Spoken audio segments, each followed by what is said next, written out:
So எல்லாருக்கும் வணக்கம். நேற்று வந்து ஒரு வீடியோ போட்டிருந்தேன். ஸோ வந்து வண்டி யமகா பைக்கில் வந்து இந்தமாரி இன்ஜின் சவுண்டு வரது வந்து என்னுடைய R15 வந்து நாய்ஸ் வரது வந்து ஃபுல் அண்ட் ஃபுல் என்னுடைய ப்ராப்ளம் தான் சொல்லிட்டு நான் போட்டிருந்தேன்.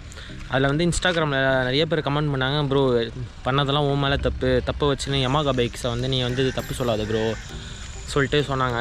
முக்கியமாக வந்து என் மேலே என்ன தப்புன்னு சொன்னேன்னா வந்து ஃபஸ்ட்டு வந்து இன்ஜின் நாய்ஸ் வந்து நான் வண்டியை வந்து வாங்கி ஒரு 2 வருஷம் கிட்ட ஆயிடுச்சு. வண்டி வாங்கி கரெக்டாக ஒரு 15,000 கிலோமீட்ரு 13,000 கிலோமீட்ரு ஓட்டும் போதே வண்டியை வந்து அப்போ வரைக்குமே வந்து நான் சர்வீஸ்லாம் கம்பெனியில் விட்டு தான் பக்காவாக வச்சுருந்தேன்.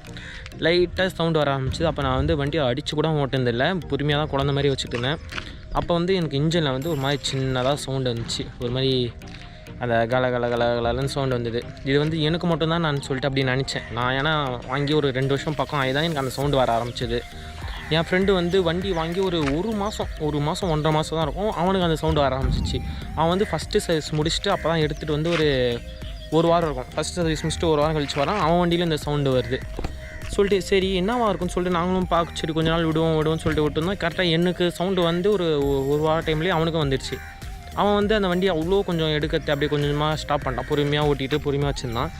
அந்த டைமில் வந்து நான் என்ன பண்ணியிருந்தேன், சவுண்டு வந்தது கொஞ்சம் அதிகமாகிட்டே இருந்தது. நான் வந்து நார்மலான சவுண்டு தான் சொல்லிட்டு பெருசாக எடுத்துக்காமல் நான் என்ன பண்ணிவிட்டேன், வண்டியை வந்து ஸ்டெண்ட்டுக்கு எடுத்துகிட்டு போயிருந்தேன். ஸ்டெண்ட்டுக்கு எடுத்துகிட்டு போகும்போதெல்லாம் வந்து என்னோடய வண்டியில் செயின் ஸ்ப்ராக்கெட்லாம் போயிருந்தது. இப்போ வந்து வண்டிக்கு செயின் ஸ்ப்ராக்கெட்லாம் புதுசாக மாற்றிட்டேன். அப்போ வந்து என்ன ஆயிடுச்சு பார்த்தீங்கன்னா, வண்டிக்கு வந்து நான் செயின் ஸ்ப்ராக்கெட்டே ஃபுல்லாக மாற்றாமல் வச்சுருந்தேன். எந்த அளவுக்குன்னு பார்த்தீங்கன்னா வந்து நம்ம வந்து ஒரு சடனாக ரேஸ் கொடுத்தா வந்து செயின் ப்ராக்கெட்டே சுற்றும் டடன்னு. நான் அப்போ அந்த மாதிரி வந்து இருந்தது, அந்த ப்ராப்ளம் இருந்துச்சு. எனக்கு வந்து டைமிங் செயின் ஒன்று இருக்கும், டைமிங் செயின் சவுண்டாக இருக்கும்னு சொல்லிட்டு நிறைய பேர் சொன்னாங்க. சரி டைமிங் செயின் தானே நம்ம வந்து மாற்றிக்கலாம் கொஞ்ச நாள் போட்டோம்னு சொல்லிட்டு நான் அப்படியே விட்டுகிட்டே இருந்தேன். போக ரொம்ப சவுண்ட் ஆரம்பிச்சிது. நான் வந்து ஸ்டெண்ட்டுக்கும் எடுத்துகிட்டு போயிட்டேன். ஸ்டெண்ட்டுக்கு எடுத்துகிட்டு போயிட்டு அப்புறம் தான் இன்னும் எனக்கு வந்து ஓவராக நான் அது ஆயிலும் மாற்றாமல் ஒழுங்காக வச்சுட்டேன். என்னுடைய தப்பு என்னென்னா ஆயில் மாற்றாமல் விட்டது, செயின் ஸ்ப்ராக்கெட் ஓட்டாமல் விட்டேன். அந்த டைமில் எனக்கு டயருமே சரியில்லை, வண்டி சுத்தமாக இப்போயுமே டயர் சுத்தமாக போயிடுச்சு. இப்போயுமே மாற்றணும் தெரியும்னு நினைக்கிறேன். டயர் இன்னும் கொஞ்சம் ப்ரெஷர் கொடுத்தனா வண்டி ஓட்டாயிடும். இதே ஸ்டேஜில் தான் அப்பயும் இருந்தது, டயர் நான் மாற்றணும். இதுதான் அப்போ அந்த சவுண்டு வரும்போது நான் போட்டு இன்னும் கொஞ்சம் வந்து வண்டியை ரொம்ப இது பண்ணிட்டேன். அதனால தான் இன்னும் ஓவராக ஆகிடுச்சு. ஆனால் நார்மலாக வந்து இப்போ வந்து நான் பார்க்குறேன் நிறைய பேர் கமெண்ட் பண்ணுறாங்க, நிறையா எனக்கும் இந்த மாதிரி இஷ்யூ ஆகிருச்சு, என்ன பண்ணுறதுன்னு தெரில, இந்த சவுண்டு வருது என்ன பண்ணுறதுன்னு தெரிலன்னு சொல்லிட்டு. அதுக்கு வந்து நான் சின்னதாக சொல்கிறேன், என்ன பண்ணலான்னு சொல்லிட்டு என் வண்டிக்கு நான் என்ன பண்ணி சரி பண்ணேன், என் வண்டிக்கு எவ்வளோ ஆயிடுச்சு சொல்லிட்டு எல்லாமே வந்து நான் என்னுடைய வண்டி சரி பண்ண பில் எல்லாமே ஷோரூமில் ரெடி பண்ணிங்களா, எங்கே ரெடி பண்ணிங்களான்னு சொல்லிட்டு எல்லாமே கேட்டிங்க. எல்லாத்தையுமே வந்து நான் வந்து ஃபுல் டீட்டெயிலாக இல்லை சொல்கிறேன். நான் பண்ண தப்புனா இதுதான், வண்டி வந்து அந்த சவுண்டு வரும்போது போட்டு வண்டியை வந்து நான் ரொம்ப கஷ்டப்படுத்திட்டேன். ஆனால் வந்து சவுண்டு வந்து என்னால் இல்லை, வண்டியால். ஃபஸ்ட்டு வந்து நான் என்ன சொன்னேன், டைமிங் செயின் சொன்னேன். டைமிங் செயின் வந்து வீட்டு பக்கத்தில் ஷெட்டில் எல்லாத்தையுமே விட்டேன்.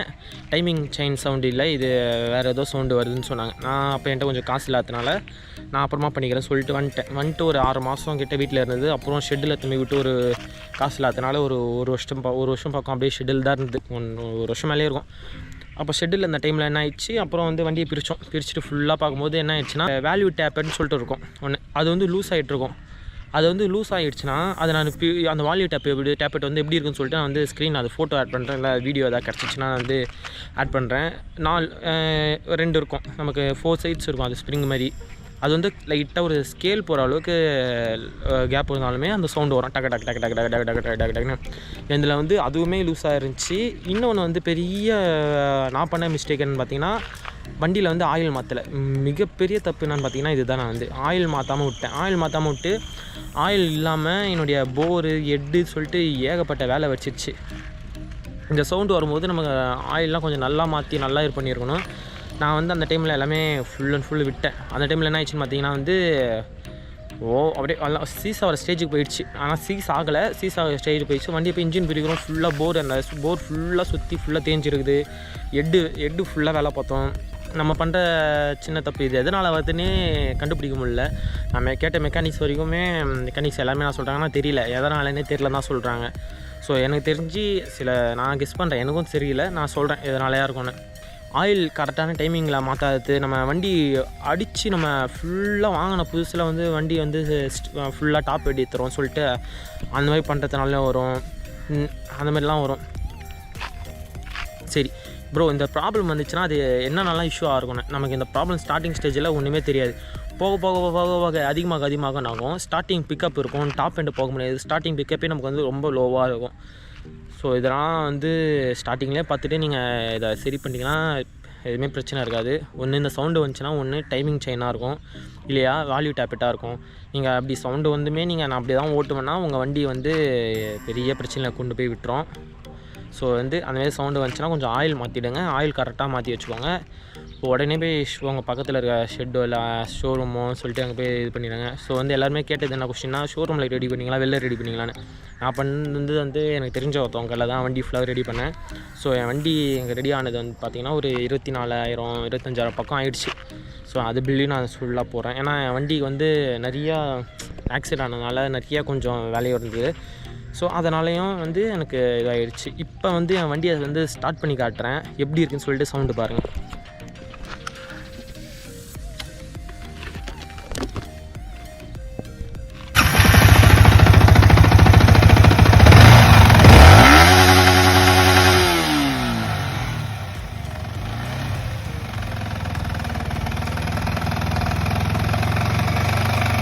இதுக்கு முன்னாடி வந்து எப்படி சவுண்டு இருந்துச்சு, இப்போ சவுண்டு எப்படி இருக்குன்னு சொல்லிட்டு நான் காட்டுறேன்.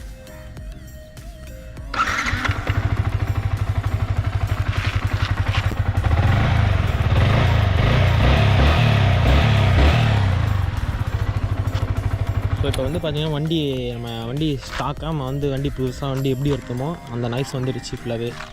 ஸோ என்னோடய வண்டியில் வந்து நான் என்னென்ன மாற்றினேன்னு சொல்லிட்டு அதே நான் சொல்கிறேன் பாருங்கள்.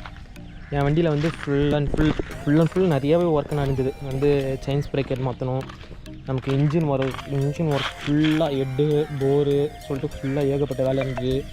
இண்டிகேட்ஸ் மாற்றணும், அந்த லிவரில் எல்லாமே போயிருந்தது, லிவர் போயிருந்தது. இது எல்லாமே இண்டிகேட்ஸ் எதுவுமே ஒர்க் ஆகலை. இது செட்டாக ஃபுல்லாக மாற்றினது.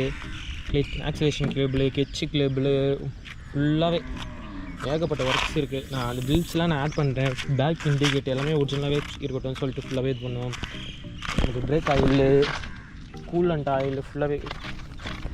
கூலண்ட் ஆயிலும் ரொம்ப முக்கியம் உங்களுக்கு. அதை பற்றி ஒரு தனியாக வீடியோவை நான் மேக் பண்ணி போடுறேன். So coolant oil. நெக்ஸ்ட் பார்த்திங்கன்னா இந்த பிரேக் எல்லாமே ஜாம் ஆகிடுச்சு. வண்டி சுத்தமாகவே மூவே ஆகலை, ஜாம் ஆகிடுச்சு. பிரேக்கும் பிடிக்கல, பேக் பிரேக்கும் அதே நிலமா. ஸோ வண்டி ஃபுல்லாகவே டோட்டலாகவே வந்து வேலை நடந்தது. இன்னுமே பாருங்கள் எல்லாமே ஃபுல்லாக உடஞ்சிருக்கும் இந்த சைட்லலாம்.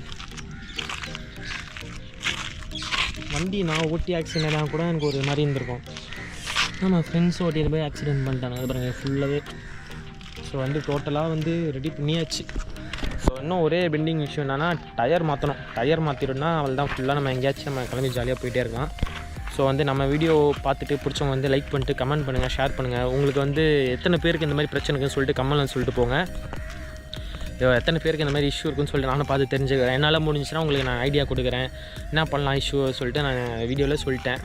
மேலும் மெசேஜ் பண்ணுங்கள், இன்ஸ்டாகிராமில் டிஎம் பண்ணுங்கள், நான் சொல்கிறேன். ஸோ ஓகே, டாட்டா பாய்.